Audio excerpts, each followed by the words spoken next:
Hey, we are so glad to have you today in this FemDes expert networking event. We are reached 372 feminist design experts. We are so proud of all of our experts who are always and continuously sharing their expertise and wider experience of their contextual challenges and rewards with us all. And well, if you don't know a bit about the network, you can scan this QR code if you're interested in joining. Right now, we stopped like taking more feminist design experts, but we will be in touch soon because the numbers are getting very huge, and we believe this is the biggest feminist design network in the world that are all focused on gender sensitive design and knowledge and sharing, and as well hands-on projects. We are with our co-leaders in the research group trying to merge the Knowledge Hub. It will be the biggest database of feminist design knowledge from journals, books, very from wider and very open context from around the world. We have reached like almost 350 different references. This is our new project in the Gender City. If you believe you have something to say about your urban contextual context or be an urban voice in your area, please feel free to as well scan this and be part of this initiative. And without further ado, I'm so glad that today we have our very own feminist design experts who are already doing amazing stuff with the network and in their personal work. And I'm so grateful that they are able to share today with us some of the research and work they have been working on recently. We are starting with Shawna from Canada. She will be tackling a very, I mean, interesting topic for all of us, a place to be. Alejandra from our very own Feminist Design Mexico, talking more about sexual harassment in public spaces in Mexico City. Drishti from our FemDes India, and she will be talking about intersectionality between climate change and gender. So please, Shona, we're gonna start with you, and I'm gonna yeah. You can now share your screen with us and allow us to know more about your research.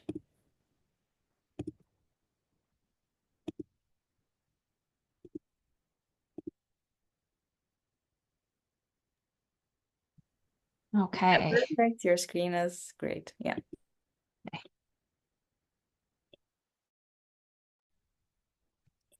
Yeah. Just one second here. Okay. So welcome. Thanks for having me. As Nourhan said, I'm Shawna Lewkowitz. I'm a lecturer in social justice and peace studies at King's University College in London, Ontario, Canada. And I'm also a PhD candidate in geography and environment at Western University with a focus on gender and public spaces. And specifically, my dissertation research is on the relationship between parks, public toilets, and gendered sociospatial exclusion. I consider myself a feminist researcher and geographer, and I approach my work from this positionality and framework. I come to my PhD work much later in life after about 25 years working on topics related to gender and urban issues. So today I'm going to be talking specifically about public toilets and gender. So thanks to Nurhan and the incredible work network of FemDes for having me. Thank you, Shana. If you can just press present mode, so Oh, yes, yes, it yeah, came down. Okay.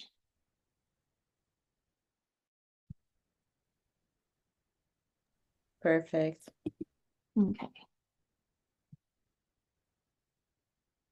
Just lost my notes though when I did that. So just hold there. Okay, I'm gonna have to do it like this or I'm gonna lose my notes. And Yeah, no okay. worries. No, yeah, sure. Okay. Yeah. Um, okay, so everybody toilet, sometimes urgently. Yet the need for good quality, accessible public toilets in Canada and many other places does not top public policy agendas, despite the universal human need to make use of them when out in public spaces. And so a lack of public toilet access no doesn't impact everybody in the same way. And so that's what I'm going to be talking about today, mostly in the context of gender.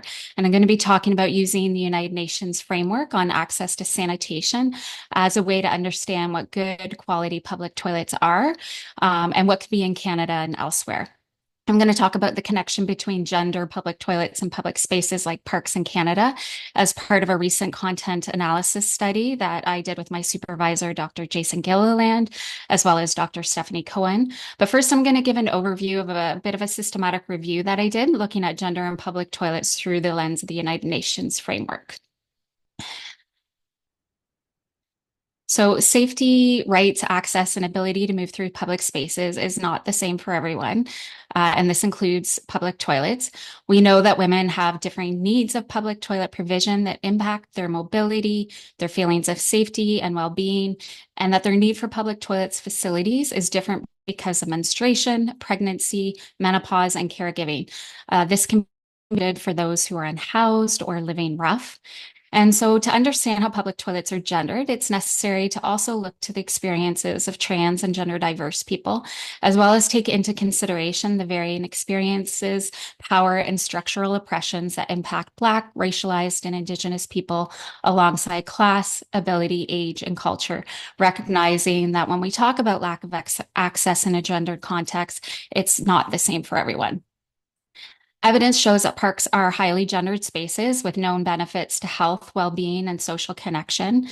Understanding what the connection between good public quality, accessible public toilets and gendered socio-spatial exclusion in urban parks is important because it can help inform advocacy efforts, policy making, and planning of these important public spaces in cities to be more inclusive of all genders.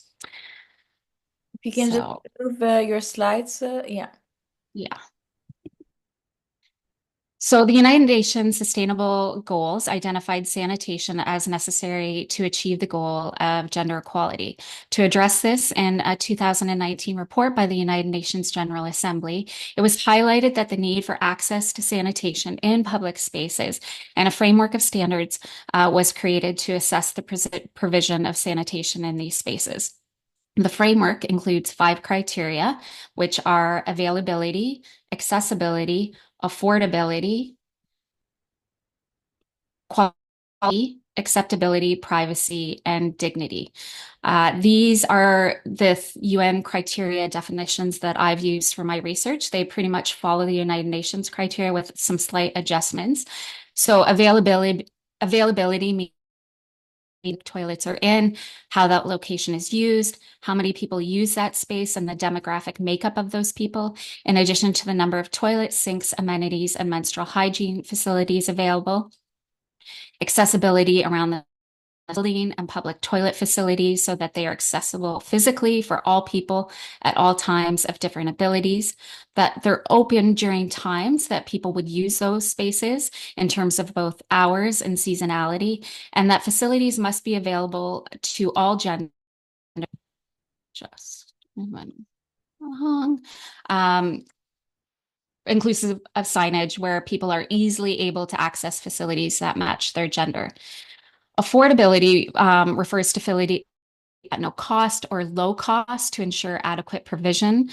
For this research, affordability is also understood to be the lack of public options, setting up the need to pay for access through private facilities.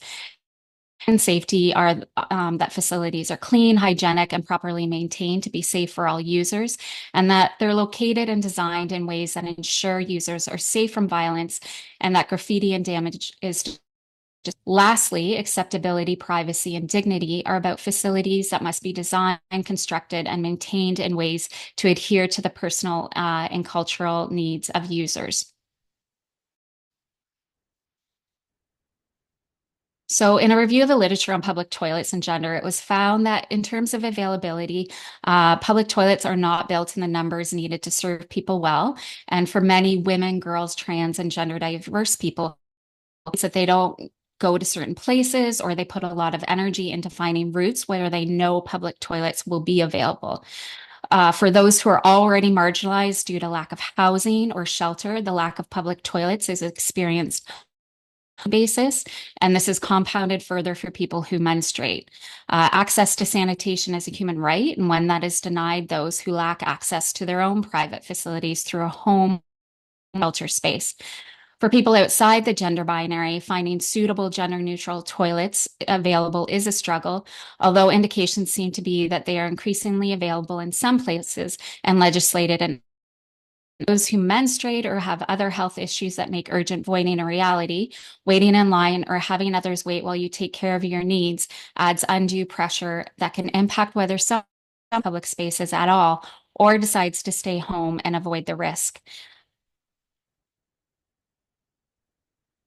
Available amenities were also concerned in public toilets with a lack of soap, water product, garbage bins, change tables, and menstrual hygiene, meaning that women, girls, trans, and gender diverse people either avoid certain facilities altogether or finding out when they use these toilets that they don't meet their needs when it is too late and they are already there. All of these factors can lead to a change of behavior, including avoidance of going out in public or only going certain places, being facilities, and avoidance of public toilets altogether, and restricting water and liquids consumed. In terms of accessibility, this includes being able to physically access buildings, various needs, and toilet facilities that have large stalls or room to accommodate caregivers. It also means having amenities that one may need in terms of the change tables, menstrual hygiene bins, products, coat hooks. Many public toilets lack these amenities, which impact women and trans and gender diverse people's use. Temporal barriers are also considered an accessibility concern. Toilets that are not open 24 hours, 7 days a week are a barrier to access, particularly for those who are unhoused or living rough. And this issue is compounded for those who menstruate. Even when they're supposed to be open, evidence finds that people can find them locked or vandalized, often in response to perceived safety or maintenance issues. The design of facilities should also match people's gender identities, and they should be able to access facilities based on this. This is often not the case. In terms of affordability, affordability to do with whether one must pay to access the toilets, creating financial barriers for some who may not be able to pay. Having to pay for a public toilet is not a common occurrence in North America, but there were studies that found that people had to pay money to access public spaces such as subways or to use a toilet. Much of public bathroom access private businesses, which involves people needing to buy things to use private toilets in commercial settings because of a lack of available toilets. This is obviously a financial barrier and also can involve gate in terms of who can slip by unnoticed and use commercial toilets without paying. The next UN criteria is related to quality and safety. The location or the design of the facility impacts perceived safety. Women, trans, or gender diverse people will use facilities. How well a facility is maintained, particularly in terms of cleanliness, is gendered. Research shows that women will avoid restrooms if they anticipate that the facilities are not adequate. And studies demonstrate that this avoidance can be connected to unhealthy toilet behaviors that can impact bladder health. Given that men stand to urinate and women generally sit on toilets or hover, facility impacts them in different way. Obviously, lighting, location, and sightlines are also impact perceived safety for women. And specific research indicates that trans people look to the layout of toilets, the privacy and the locking abilities of stalls in terms of safety, because trans and gender diverse people have specific experience asked verbally or physically through aggressive gazing in public toilets. Cleanliness was an issue in public toilet use. There was one U.S. national study by Reynolds et al. That found that the most women reported avoiding public toilets was because of cleanliness, which led them to holding urine until they got home. The last UN criteria that going to talk about is acceptability, privacy, and dignity. And this has to do with the perception that a bathroom meets one's needs culturally or socially. Women who have urinary health conditions may toilets because of their concerns about lack of privacy.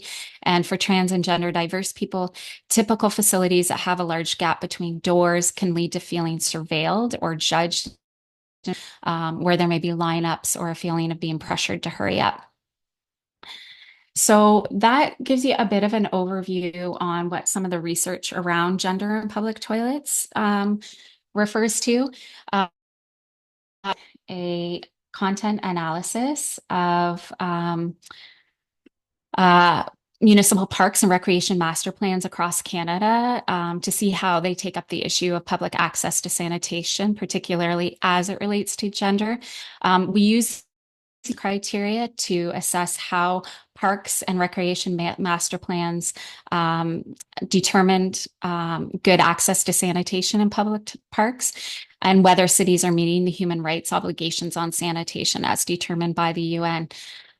So this was part of a larger Canada Public Health Agency project called ParkSeek. And what we found was 159 municipal plans that we looked at. 48 plans talked about gender in their policy. 92 included toilets. Only 37 of the plans discussed both toilets and gender together. And only 7 of those made mention of toilets and gender together in the same policy item. Usually this was in the form of having gender inclusive facilities. And in terms of the United Nations criteria, availability was the most common term that was accounted for, usually in terms of just accounting for that a public toilet is available with no other detail around who it serves, how many, etc. There were 24 plans that touched on accessibility, usually around the physical accessibility, sometimes talking about gender inclusion, inclusive washrooms. One plan talked about affordability, and then 14 on quality and safety, and 3 on acceptability, privacy.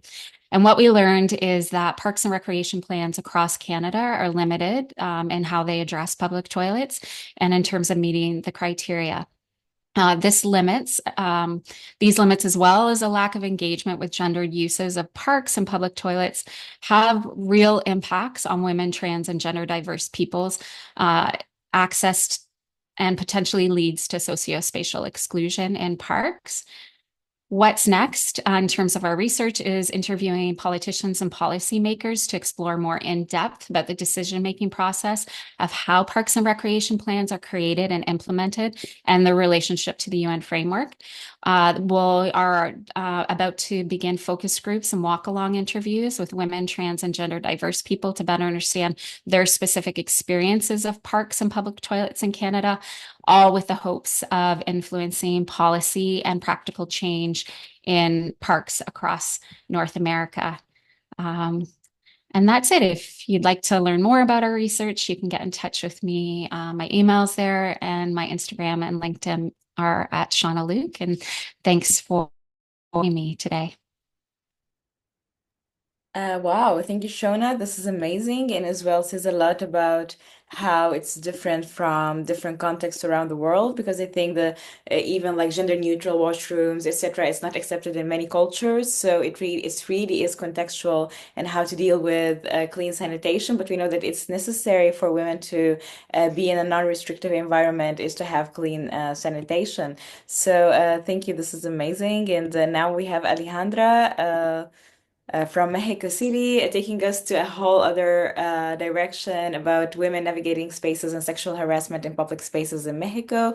I'm so interested to learn more, and it's a very educative journey, I have to say, with our FemDes network and how it's very different from very different contexts around the world, and how the same issue is super challenging in some contexts, less challenging than others, but it's definitely existing, and this what makes our work necessary, I think.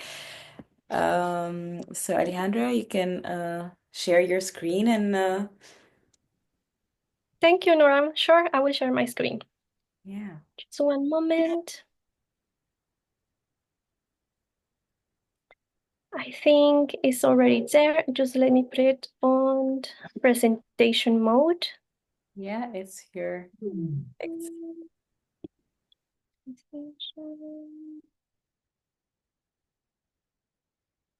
There you go. Well, thank you so much, Nourhan, for having me today here. And hello, everyone. I'm so glad and excited to be here.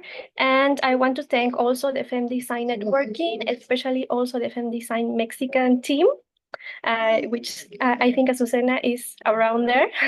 So thank you. Uh, so as Nourhan mentioned a little bit, today I will present my MA dissertation, which is named Architectural Pavilion. Sorry for the background, it's my dog.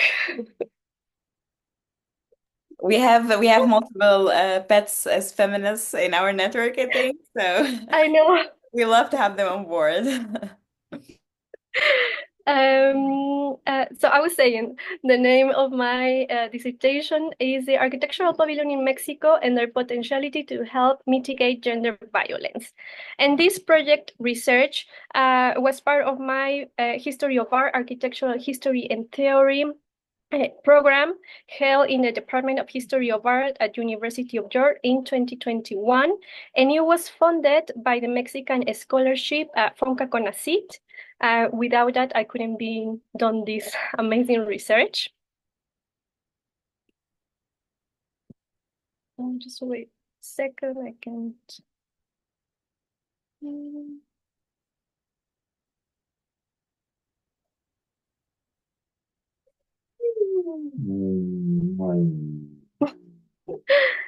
It's just I can change the slide, so that's what I'm looking how.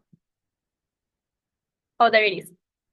So the list of context of my dissertation is in 4 stages. First of all, we have the background and introduction.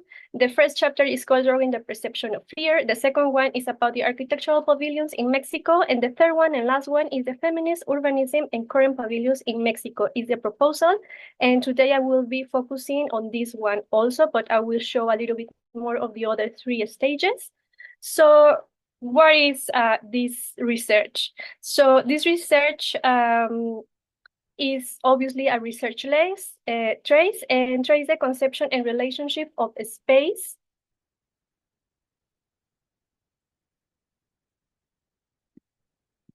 and the body from the history of architecture based on the essays Bodies and Cities, Sexuality and Space by Elizabeth Gross, 1992, and this is a multidisciplinary research and finds a relationship between feminist art, ephemeral architecture, feminist urbanism, and bodily maps. And also it prompts the question or the idea of how the architectural pavilion can be a design tool that provides maybe a safe space to share and make visible gender violence, specifically sexual harassment, in which women experience the public spaces. So first of all, I would like to say why I choose this topic and why or what led me to this dissertation. So this research is a personal interest as former student, professional, and basically as a citizen woman who has experienced the barriers and hostilities when exercising the right to the city in Mexico City and all around the world, and the growing wave of gender violence in Mexico City specifically. The goal of this study is to analyze and proposes the architectural pavilion as a social tool to mitigate the gender violence in the public space in Mexico City through the feminist urbanism methodology applied in Latin American context. So very quickly, some background. This is some data of Mexico City about gender violence. As you can see, it's quite shocking. More than 80% of women are afraid of suffering sexual attack in the streets, in public spaces of Mexico City and its metropolitan area. More than 3,000 women per day have been already attacked on their daily routines. And this is the last data, more than 10 femicides per day is still happening right now in Mexico. And well, the next part of my background is based on this essay of Elizabeth Gross. And it's important because it prompts the idea of the city and is transformed with the body and its relationship. And it says the city cityfied and urbanized a distinctly metropolitan body. So what is this? It's made over into the simulacrum of the body. It's a mirror. The city and the body are intertwined, are connected. The guidelines of my dissertation First of all, I have the theory of the feminist collective matrix, making a space, women in the man-made in 1984. And this argument coined by the feminist collective explained that the space is a masculine construction that reinforces the patriarchal roles for women across generations. The second guideline, I use a narrative method in architectural history taken as an example. This one, the thesis of the architect Narisa Hopley about women in the city in 2020. Thirdly, I use a methodology, feminist urbanism, by the collective, Spanish collective, Point 6, written and published in 2019 and 2020. And the fourth guideline is my object of study, the architectural pavilion. I also made this collage of mapping all the names and literature about gender and feminism. And an important one is Paula Soto Villagrán. In Mexico, Griselda Pollock, an artist, and obviously researcher Judith Butler, Jane Rendell, Leslie Kern, Rita Segato, Henri Lefebvre, Saida Mouchi, Anna Falu, a lot of names, a lot of concepts like architectural pavilion, social production, perception of fear, and feminist urbanism. But what is feminist urbanism? Many people ask me that. Feminist urbanism, according to Saida Mouchi, it builds from dialogue, from empathy, from relationships without hierarchies in which all knowledge is respected and all bodies are considered without normalizing any type. So taking this into account, the first chapter of my research is named Drawing the Perception of Fear. And during this chapter, I analyze and critique the report of results of the urban project Nocturnals and the daily life of women who work at night in metropolitan area in Spain, in Barcelona. And this part of the research is important because it takes into account within this research the perception of fear and design and research tool.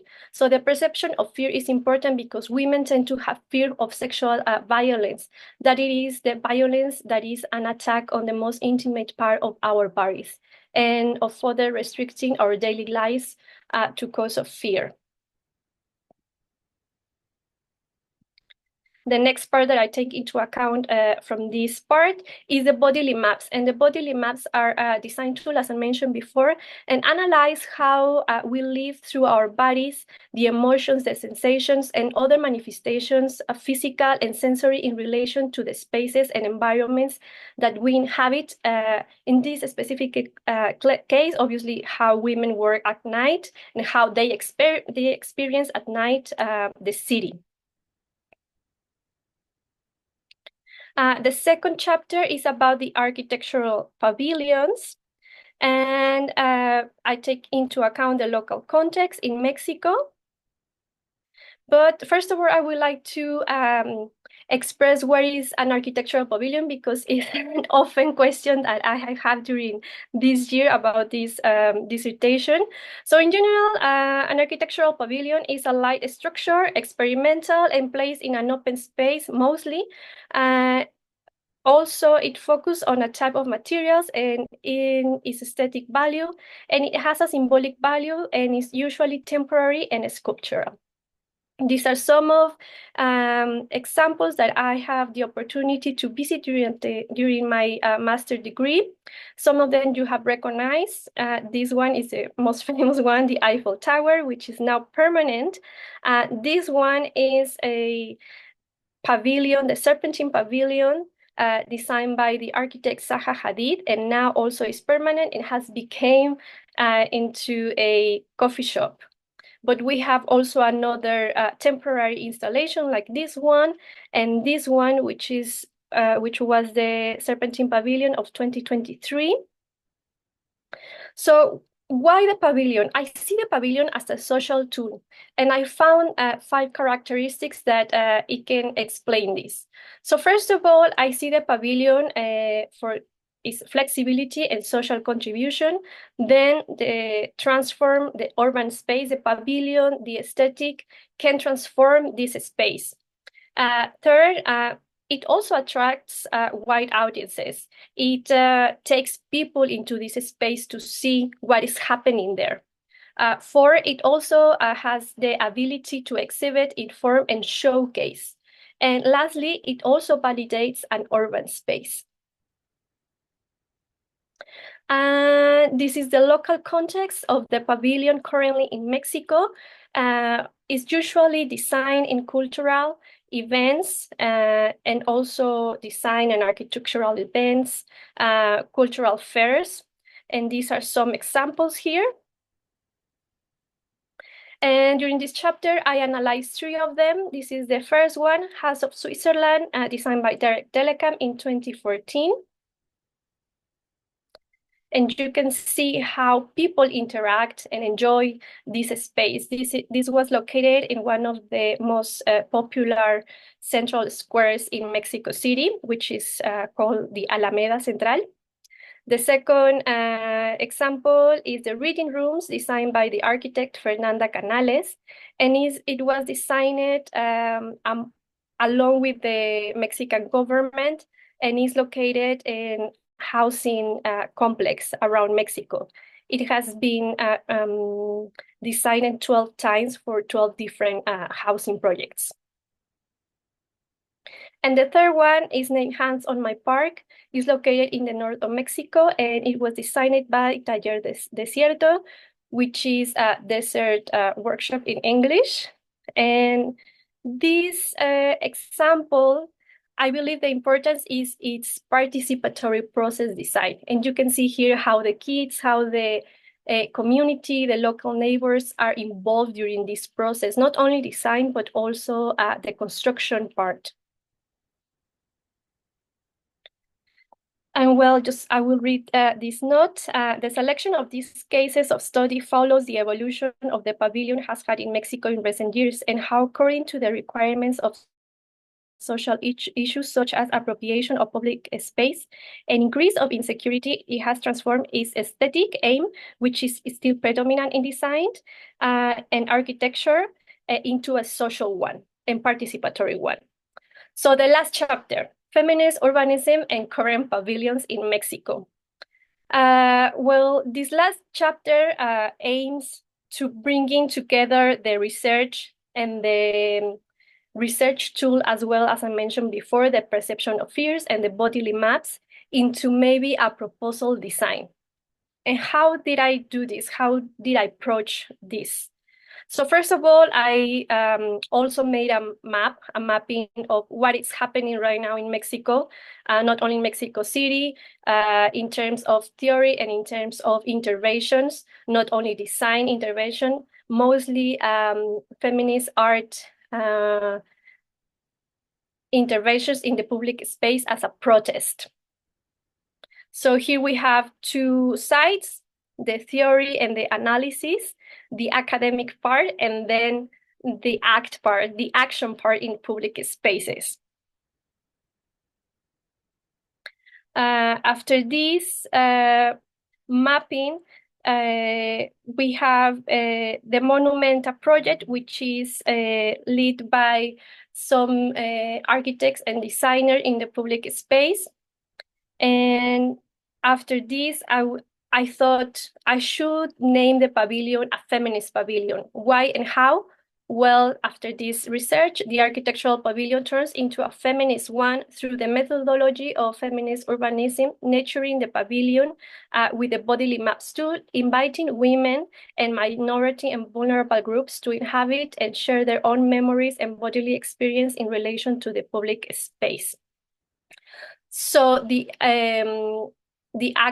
action part of this idea of the feminist pavilion was made during 2022 when I was invited to present a workshop of bodily maps at the Center of Women Studies at University of York. And during this workshop, I could see the need of women. We still have to share to communicate between us and to the world. And this workshop is about to draw your silhouette with a partner. Imagine yourself walking in any public space, in this case was York or London, and answer these questions while you're drawing your silhouette. How do you live and perceive the fear and insecurity in your bodies? How and where do you feel strength in your bodies? And how the urban shape the impact your bodies? So at the end of the workshop, I can realize that among this cohort of women from different nationalities, different experiences, they all came with this idea after I asked them, how would you like to experience the urban space? They answered me, they shouted me with freedom. I would like to have safe transport. I would like to be safe, but the thing that struck me the most, I would like to be independent. I would like to enjoy the city, and I would like to walk in without turning around and being alert all the time. So that's how the Feminist Pavilion was born, and I named it Feminist Pavilion, the Bodily Memories. The design is in process, and this is the first idea, the first conception of the pavilion, and it was designed in collaboration with Sofia Iturbide in 2024. And in conclusion, the first one, according to the research and workshops, women and vulnerable groups still need to share their experience in public sphere. They also envision a future city where they can feel free, safe, and enjoy the city. I strongly believe that it's necessary to add the F word, as you mentioned sometimes, Nuram, the feminist concept into design in order to resonate with women who inhabit it. Also, they are not designers, but they still want to participate in decision making, but also to show through this tool of bodily maps how urban space impact on them, on their bodies, and therefore on their memories and mobility in urban space. And thirdly, the Feminist Pavilion is a tangible statement from architecture within feminist approach in the public sphere, design and ambition, especially for women and vulnerable groups to share their memories. What are the next steps for this design proposal after all this theorization and information? First of all, start to the collaboration design process of the pavilion. Second of all, locate, produce, and build the pavilion in a specific area. Thirdly, design with a multidisciplinary team. This multidisciplinary team is FEM Design Mexico team. We have talked about this project. Thank you. And we're excited to take a further step. And fourth, we are mapping national and international opportunities to design the feminist and bodily memories pavilion with fundings, open calls, design, architecture, and art festival, but also continue disseminating the word about the contributions of feminist and gender approach into design, architecture, and urban.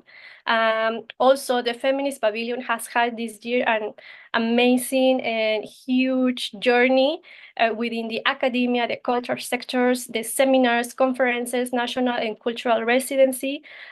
Lately, this year in August, the pavilion has been selected to be part of a national cultural residency as part of a governmental initiative.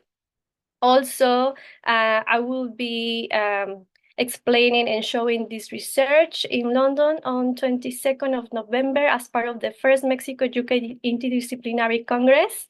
And I believe for today will be all. Thank you for listening to me and bearing with me with my accent and a little bit of misleading.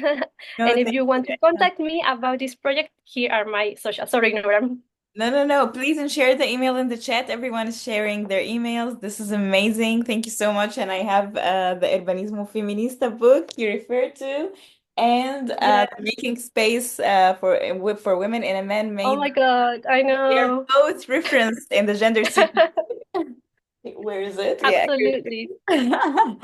So Gender theory. So I think I could be always talking with the backdrop of all the feminist books, and there's a lot of value of calling it feminist urbanism and feminist pavilion. This is amazing. Thank you for sharing and co-leading the Mexico chapter. I'm so inspired and excited that I believe that Mexico is going to be a huge one. Thank you, Alejandra, for all your amazing work and support on this. Without further ado, as well, Drishti, I think because we are, I think, consumed our time a bit. But yeah, you can share your screen now, and I think this is as well a whole other shift on intersections between gender and climate change, which actually is our new topic of interest in the network and in the gender city. Yeah, perfect. Hi everyone. Thank you, Noram, for giving me the stage. I hope I'm able to share some bit of knowledge I have with everyone. So I'll be speaking on intersectionality between gender and climate change. Uh, Before we start, I would like to give an introduction. So I'm an architect and an urban planner from India. I did my master's from SPA Delhi, and currently I'm doing some research on intersectionality between gender and climate change, which I'll be presenting it to you. So uh, we'll be first understanding the gender inequality in climate context, followed by gender dimensions in climate policy, and why gender inclusive urban planning is important. And then I've listed down some indicators for gender inclusion in the climate resilience, followed by some case studies. So it's very important that we first understand some common definitions of gender, such as gender is what? It's basically used to conceptualize a socially and culturally constructed role, relationship, personality traits, attitudes, and behaviors. Whereas sex indicates the physical difference between women and men based on their sexual and functional relationships. The root causes of gender inequalities are unequal power relations between men and women, and societal patterns defining and reinforcing gender roles. So, why gender mainstreaming is important? It's basically a globally used approach for promoting gender equality within programs and projects. It implicates ensuring that a gender sensitive approach is central to all the activities related to policy development, research, advocacy, dialogue, legislation, resource allocation, planning, implementation, monitoring and evaluation, and so on. It's very interesting to understand that climate change and its effects are not gender neutral. The intersection of gender and with other social factors like race, socioeconomic status, and disability creates a unique vulnerability and exposes specific groups to exacerbated risk. This is a growing body of evidence that social and gender disparities are magnified by the effects of climate change. So here we aim to mainstream gender into climate sensitive urban planning so that we can achieve an inclusive, equitable, and an equality proof society. What we need to do for that, we need to prioritize reforming and revisiting our urban policies and regulations, urban planning and design, and local implementation. Uh, so the number of weather-related disasters, such as storms, floods, heat waves, and droughts, they have actually increased about 300 per year in the 1980s to more than 600 per year in recent year at the global scale, if you see this graph. And very interestingly, we think that all genders are faced or hit equally by all the disasters, but that's not true. So more women die than men as a direct or indirect result of natural disasters after examining more than 4,600 disasters between 1991 and 2002 in 141 countries. Asia being hit the maximum. According to UNDP, various studies reveal that during disasters in Bangladesh, female mortality in the age group of 20 to 49 years was 4 to 5 times higher than male mortality. So this actually sparks a question in our mind, right? So what increases vulnerability? So there are three factors. So one is exposure to climate variation, which is strongly linked to location. For example, women earning income from activities at home might lose their entire source of income if their house or their equipment is destroyed during a flood. Sensitivity, the degree to which a community is affected by these impacts. Poverty is a major factor of vulnerability, like we all know. Last comes the adaptive capacity. Uh, Basically, it's the ability of system to adjust to climate change, to moderate potential damages, and to take advantage of opportunities or to cope up with the consequences. And since women tend to be the poorest of the poor, both in terms of income and assets, their adaptive capacity is very less. So gender inequality is manifested in 6 structural nodes. So one is the socioeconomic inequality and persistence of poverty, inequitable control and access to natural resources, for example, land, lack of limited access to markets, capital, training, technical assistance, financial services, and technologies. Most importantly, patriarchal and discriminatory and violent norms that exist in our society, the gender division of labor and unequal social and economic organization of care, and the concentration of power and hierarchical relations in the public and private spheres. So, coming to that, why our societies are so male dominated. So, there is very less limited female representation. So, climate policy is mostly dominated by men and male perspectives, especially in the energy and transport sectors, and the representation and participation of women is generally low. There's a huge threat of exclusion. Uh, so we mostly prioritize citizens' basic needs like fuel, electricity, mobility, water, and sanitation. There, we should recognize gender differences as for women, they often rely on infrastructure for family needs. Then there's a lot of bias in uh, gender bias in decision making.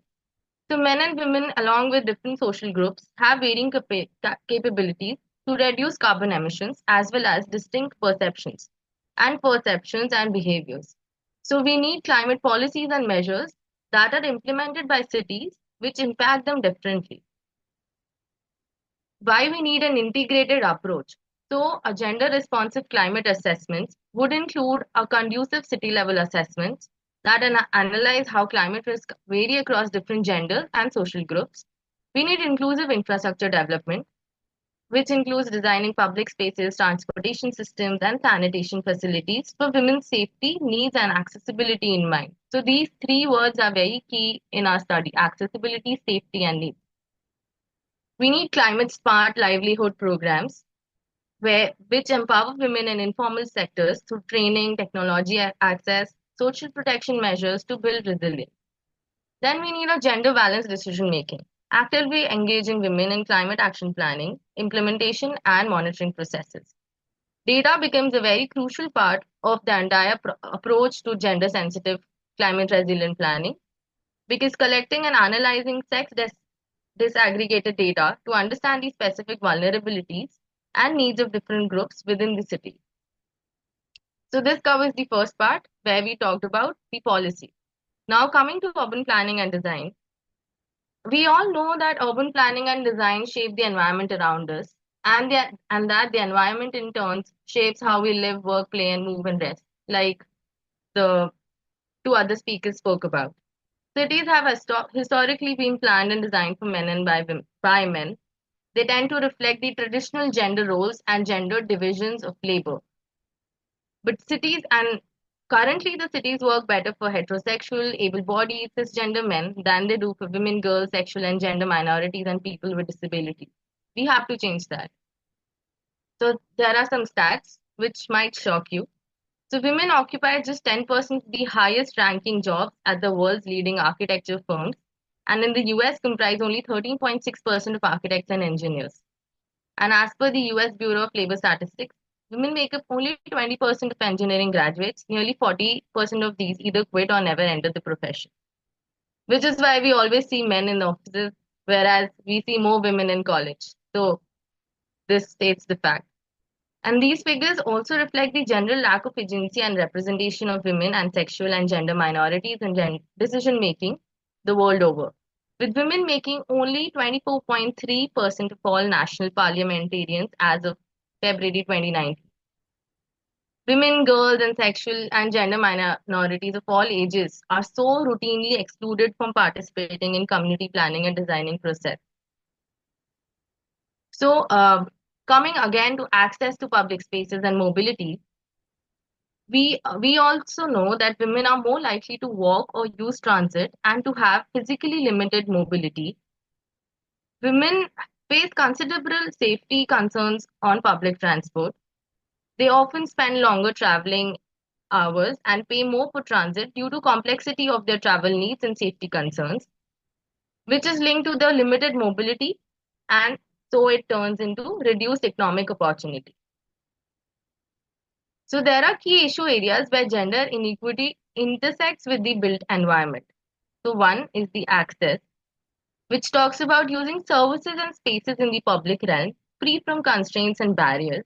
Then comes the mobility, where we want to move around in the city safely, easily, and affordably.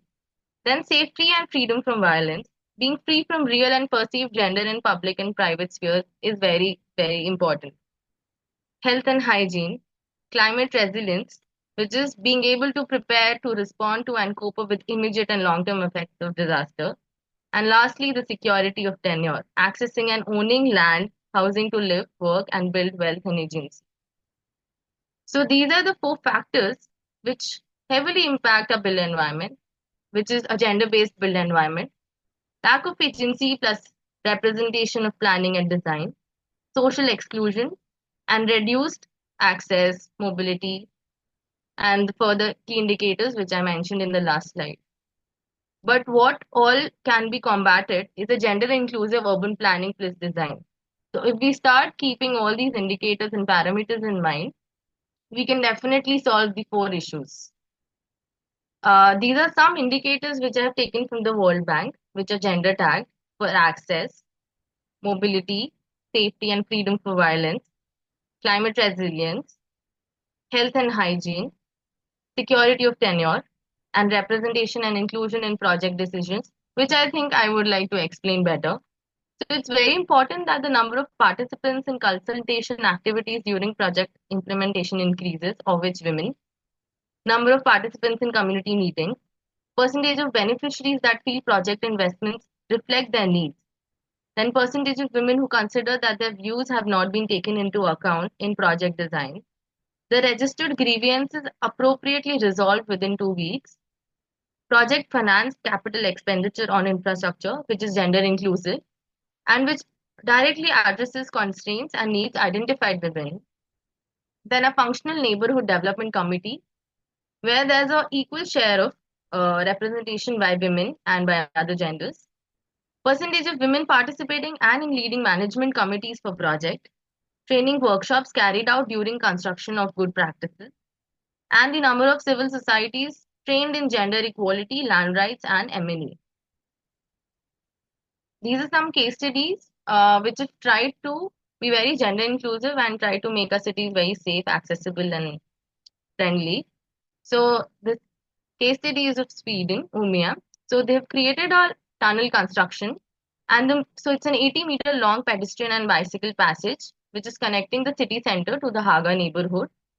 And the design features of this tunnel are very, very interesting. So they have wide entrances for group passages and individuals with children or strollers. They have gradual gradients and rounded corners for enhanced sight lines and safety perceptions. Ample natural lighting, maximum transparency, and welcoming artwork and soundscapes for a tranquil atmosphere. Because these are some features which actually make the space very welcoming and friendly. So they've tried to include these things in their design. And they've actively, so this tunnel is actively used by women, and they also feel very safe and it's very user friendly. The other study is from Kerala, which basically prioritizes women and capacity building to support sustainable urban development. So the Kerala Sustainable Urban Development Project, it prioritized urban infrastructure improvements, benefiting residents, particularly women and girls. So they created 52 kilometers of reconstructed drains, 62 renovated education centers, 32 established biogas plants, and 2480 constructed household toilets, which are very important in a gender-friendly neighborhood. They also created vocational training initiatives, such as 83 workshops and 107 programs for elected officials aimed to support women's business initiatives and enhance employment opportunities. While women's participation contributed to a more equitable built environment, the project actually acknowledged the gaps in addressing gender biases and recommended a more integrated approach for sustained impact on gender relations. The last case study, which is of Vienna, Austria, it basically mainstreams gender cross planning efforts to create a gender inclusive city.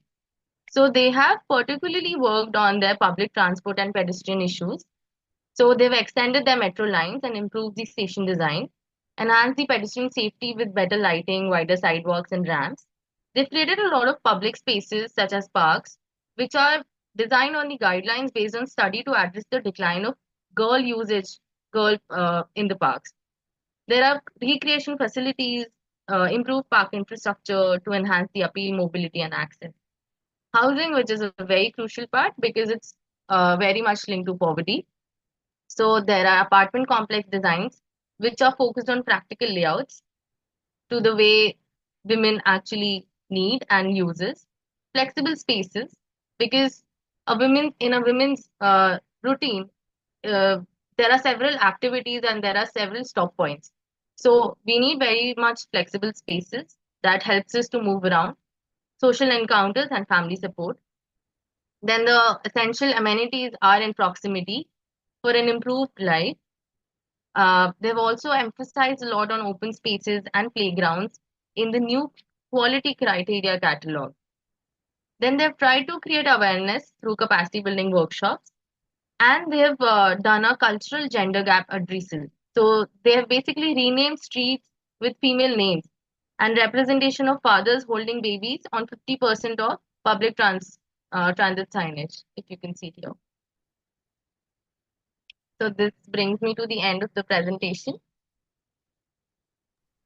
Thank Wow, you. that's amazing, amazing. Thank you, Drishti, so much for this presentation. And it's amazing as well that you'd be so interested in our upcoming project, FEM Green, that it's all about the intersection of climate mitigation and gender and how women, as they call it, like disasters are a feminist issue and how we are actually the most vulnerable group. That's amazing, and I will love if we open a bit the discussion for our participants. That after these presentations, if you have questions to our amazing speakers and a question about their projects or something, meanwhile, I will share more the QR code. Yeah. I hope my screen shows, right? Yeah. Okay, so yeah. Yeah, this is the QR code for the network. And yeah, please, if anyone would want to join the conversation or share something or ask something, please do.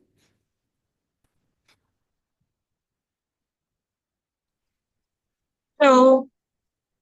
Hey, Javiera, so good to see you.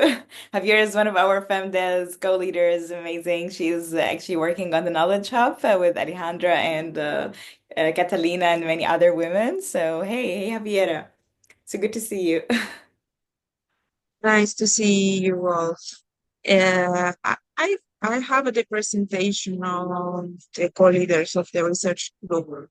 I don't know if we have time, but If it's not about the presentations today, I would stop recording and then we can chat because we don't want to keep people as well in the meeting. So I mean, yeah, if it's related to the presentations, go ahead. If not, we're gonna like talk more maybe after I stop recording and after the we end the meeting for everyone. So if anyone else would want to ask something or share something, please do. If not, then I'm gonna stop recording anyway. I think it's very interesting how everyone can show a different indicators because is the the info which gonna difference every place. I mean, not every place have the same issues, but I find very interesting all the indicators you Mhm. share. Yeah, Just that. It's always amazing to see how the different contexts is so different, but as well so common in the gender inequality. So this is always the point that we all share. Oh, okay. So I'm gonna stop recording, and I wanna again thank very much all our amazing panelists today and sharing their amazing research and experiences in their own context. And we are so grateful to have you as part of the FemDes network, and so looking forward to more projects and exciting research coming ahead, especially in India and Mexico, hopefully Canada soon. Thank you, Shona, Alejandra, and Drishti, and thank you everyone for tuning in, and please reach out to the network or to the Gender City website, or share your research here in the Knowledge Hub, in the FemDes Knowledge Hub. And yeah, thank you again for joining. I'm gonna stop recording, and everyone can, if they want to